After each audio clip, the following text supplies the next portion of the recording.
Nevada issues dominated the debate tonight as 6 candidates took the stage at the Paris Hotel and Casino. The Democrats agreed on one goal: beat Donald Trump. Once they got that out of the way, they aimed their jabs not on him, but on each other.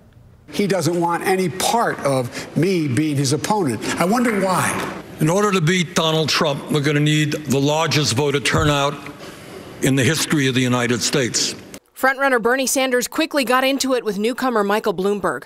And if he goes and is the candidate, we will have Donald Trump for another 4 years, and we can't stand that.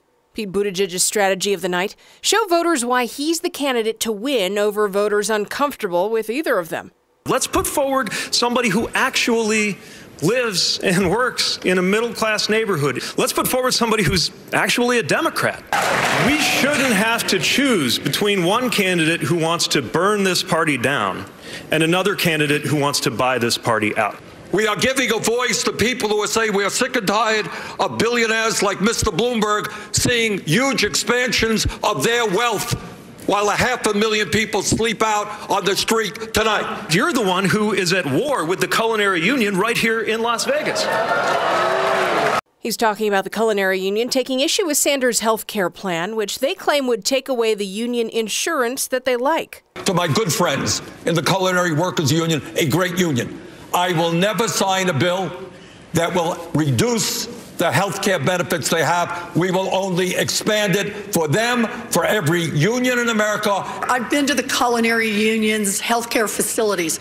They're terrific. You don't want to shut them down. You want to expand them. You want to see them all across Nevada and all across this country. When the debate turned to the economy, candidates distanced themselves from Senator Sanders' Democratic Socialist title. I believe in capitalism. Our tax code is so tilted against regular people, and that is what's wrong. I can't think of ways that would make it easier for Donald Trump to get reelected than listening to this conversation. This is ridiculous. We are living in many ways in a socialist society right now. When Donald Trump gets $800 million in tax breaks and subsidies to build luxury condominiums, that's socialism for the rich.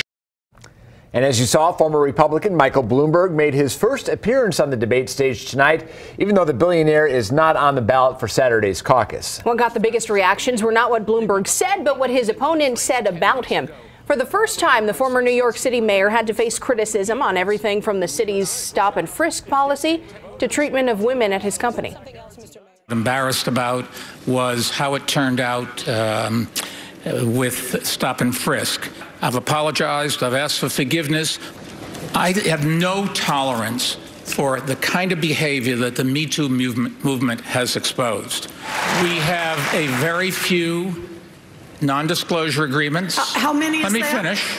How many is that? None of them accuse me of doing anything other than maybe they didn't like a joke I told.